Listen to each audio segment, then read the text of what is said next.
নমস্কার। আজকের আমাদের আলোচনার বিষয় হলো কিভাবে আপনার বাচ্চার অবাধ্য আচরণ সামলাবেন। বাচ্চারা অনেক সময় নানান রকম বায়না করে।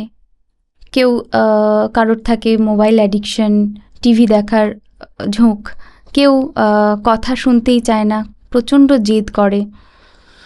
তো এই সব নানান কারণগুলোর জন্য আপনারা বাবা মায়েরা, অভিভাবকেরা অনেক সময় ভীষণ উদ্বিগ্ন হয়ে থাকেন কিভাবে আপনারা বাচ্চাকে সামলাবেন। তো আজকে আপনাদের সাথে আমি কিছু টিপস সংক্ষেপে আলোচনা করব, যেগুলোর মাধ্যমে আপনারা অনেক কিছু বুঝতে পারবেন বা জানতে পারবেন কিভাবে আপনি আপনার অবাধ্য বাচ্চাকে সামলাবেন। প্রথম পয়েন্ট হচ্ছে টিভি, মোবাইল ফোন। যেই বাচ্চারা খুব ভীষণভাবে টিভি, মোবাইল ফোনের সাথে যুক্ত, এগুলো ছাড়া ওরা অন্য কিছু ভাবতেই পারে না, পড়াশোনাতে মনোযোগ দিতে পারছে না, সারাক্ষণ টিভি দেখব, মোবাইলে গেম খেলবো, এই সমস্ত বিষয়ে যাদের মধ্যে নিয়ে ভীষণ সমস্যা তৈরি করছে, আপনাদেরকে একটা কথাই বলবো যে আপনারা এক্ষেত্রে একটু সিদ্ধান্তমূলক ব্যবস্থা নিন। মানে আপনাদেরকে একটু শক্ত হতে হবে এই বিষয়ে। যখন এরকম অবাধ্য আচরণ করছে, আপনি বাচ্চাকে একটা রুটিনের মধ্যে বেঁধে দিন। যেমন সকালবেলায় এইটুকু টাইম তুমি টিভি দেখতে পারবে এবং সন্ধেবেলায় এইটুকু টাইম তুমি ফোন দেখতে পারবে।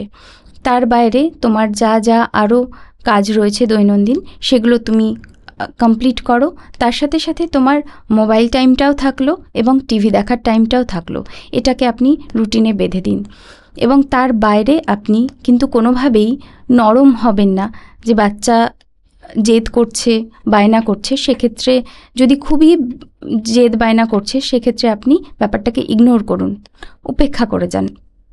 সেক্ষেত্রে কি হবে, ওরা হয়তো খুব কান্নাকাটি করবে, জেদ বায়না করবে, কিন্তু সেটা তার নিজের মধ্যেই সীমাবদ্ধ থাকবে।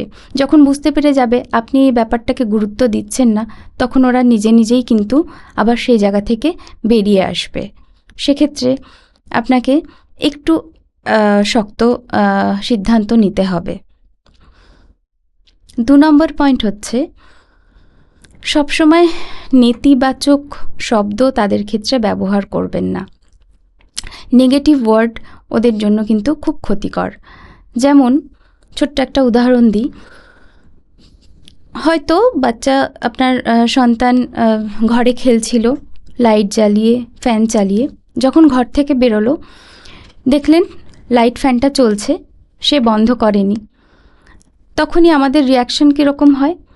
তুই সুইচ অফ করিসনি, লাইটটা বন্ধ করিসনি, এত বিল তুলো, এতক্ষণ ধরে যদি লাইট জ্বলে, ফ্যান চলে, তাহলে কত বিল উঠবে, তুই নষ্ট করছিস, কারেন্ট নষ্ট করছিস। এই ধরনের আমরা কথা ইউজ করি।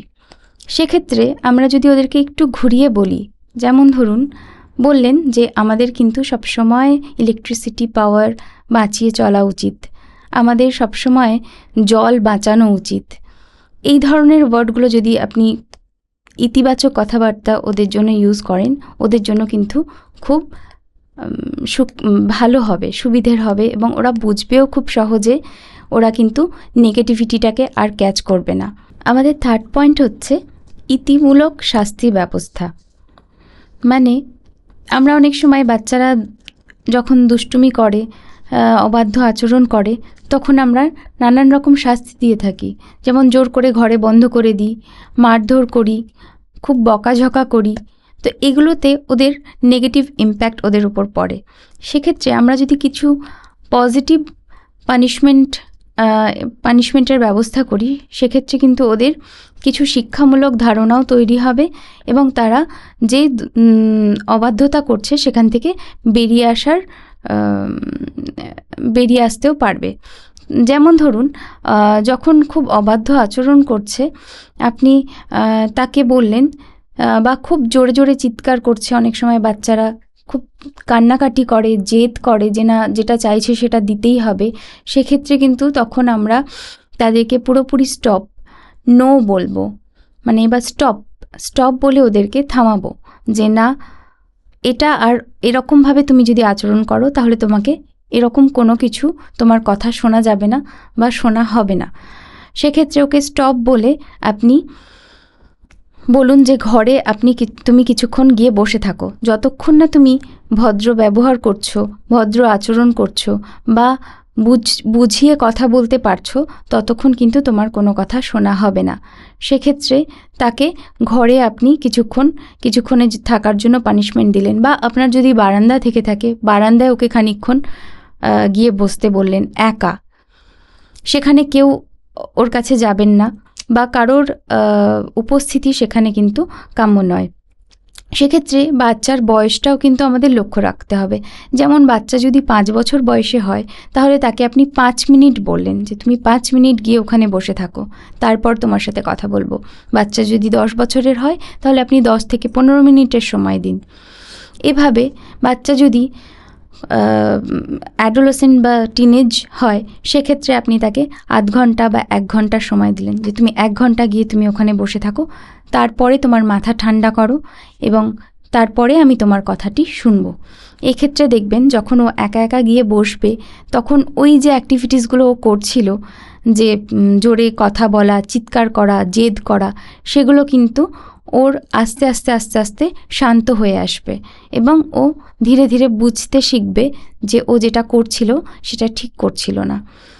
তারপরে আপনি বেশিক্ষণ সময় না দিয়ে, ছোট বাচ্চা হলে 10 মিনিট বাদেই গিয়ে আপনি তার পাশে গিয়ে বসুন এবং তার মাথায় গায়ে হাত বুলিয়ে তার সাথে ভালোভাবে বুঝিয়ে কথা বলার চেষ্টা করুন। দেখবেন প্রবলেমটা খুব সহজেই সলভ হয়ে গেছে। আমাদের নেক্সট পয়েন্ট হচ্ছে বাচ্চাকে বিশেষ করে 10-12 বছর পর্যন্ত বাচ্চাদের একদম ক্লিয়ার কাট ইনস্ট্রাকশন দেওয়ার প্রয়োজন। সেখানে কিন্তু কোথাও আলোচনা বা ডিসকাশনের বিষয়ের প্রয়োজন হয় না। কেন কি কিছু কিছু অভ্যাস, কিছু হ্যাবিট যদি তাদের মধ্যে গ্রো করতে চান এবং নিয়মানুবর্তিতা শেখানোর ক্ষেত্রে তাকে কিন্তু সবসময়তে ক্লিয়ার কাট কিছু ইনস্ট্রাকশন দিতে হবে। যেমন একদম ছোট বাচ্চারা কি হয়, অনেক সময় স্কুলে গিয়ে বা কারোর বাড়িতে গিয়ে অন্য বাচ্চার জিনিস নিতে চায়, কারোর রবার, পেন্সিল, কোনো পুতুল দেখলে সেটা বারবার করে নিতে চায়। তাকে সম্পূর্ণভাবে বোঝাতে হবে তখন যে এই খেলনাটা যদি তোমার হতো এবং কোনো বাচ্চা এসে যদি, তোমার বন্ধু এসে যদি এই খেলনাটা তোমার কাছ থেকে ছিনিয়ে নিত, তাহলে তুমি কি করতে? তুমি কি তাকে দিতে, নাকি তুমি সেটাকে প্রোটেক্ট করতে? তখন সে বুঝবে যে না, এইভাবে হয়তো নেওয়াটা উচিত না। তো এইভাবে কিছু কিছু অভ্যাস তার মধ্যে গ্রো করতে গেলে কিন্তু আপনাকে ক্লিয়ার কাট ইনস্ট্রাকশন তাদেরকে দিতে হবে। আমাদের নেক্সট পয়েন্ট হচ্ছে আমাদের বাচ্চাদেরকে সবসময় বোঝাতে হবে যে সবসময় রাগ দেখিয়ে জেদ করে কিন্তু সমস্ত সমস্যার সমাধান হয় না বা সব কিছু পাওয়া যায় না হাতের কাছে। এক্ষেত্রে তাকে কিছুক্ষণ সময় দিতে হবে যাতে সে তার রাগটা নিয়ন্ত্রণ করতে পারে এবং সেই সময়টুকু তার সাথে কোনো রকম কথা না বাড়িয়ে, কথা না বলে কিছুক্ষণ সময় দিন যাতে সে চুপ করে তার সমস্যাগুলো বুঝতে পারে।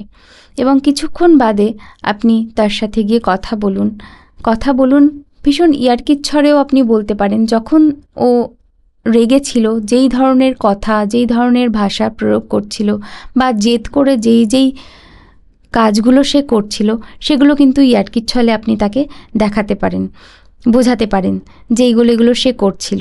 যখন ওর মাথাটা ঠান্ডা হয়ে যাবে, ও কিন্তু তখন সেগুলো দেখে বুঝতে পারবে যে ও যেটা করছিল সেটা কিন্তু কোনো নর্মাল বিহেভিয়ার নয়। সেক্ষেত্রে তখন ও ধীরে ধীরে বুঝতে পারবে যে না, নর্মাল আচরণ কোনটা এবং রাগের মাথাতেও এমন কিছু করা উচিত না যেটা অন্যের খারাপ লাগতে পারে বা নিজেরও ক্ষতি হতে পারে। রাগ হতেই পারে, ছোট বড় আমাদের প্রত্যেকেরই রাগ হয়, কিন্তু রাগ হলে পরবর্তীকালে যখন রাগটা আমাদের পড়ে যাচ্ছে, তখন নিজে যখন রিয়েলাইজ করছে যে সেটা ঠিক করেনি, সেটা তার বাবা মার কাছে হোক, বন্ধুবান্ধবের কাছে হোক বা আত্মীয় পরিজনের কাছে হোক, গিয়ে ক্ষমা চাওয়াটা অবশ্যই তার কর্তব্যের মধ্যে পড়ে এবং এতে কি হয়, সম্পর্কের উন্নতি হয়, সম্পর্কের মধ্যে ভালোবাসা বাড়ে এবং মনটা অনেক বড় হয় সেক্ষেত্রে। তো বাচ্চাকে ক্ষমা চাওয়া শেখান। তাহলে আজকের আলোচনা আমাদের এই পর্যন্তই। আবার অন্য কোনো দিন অন্য কোনো আলোচনা নিয়ে আমরা ফিরে আসব। আপনারা সুস্থ থাকুন, ভালো থাকুন, সকলকে ভালো রাখুন। নমস্কার।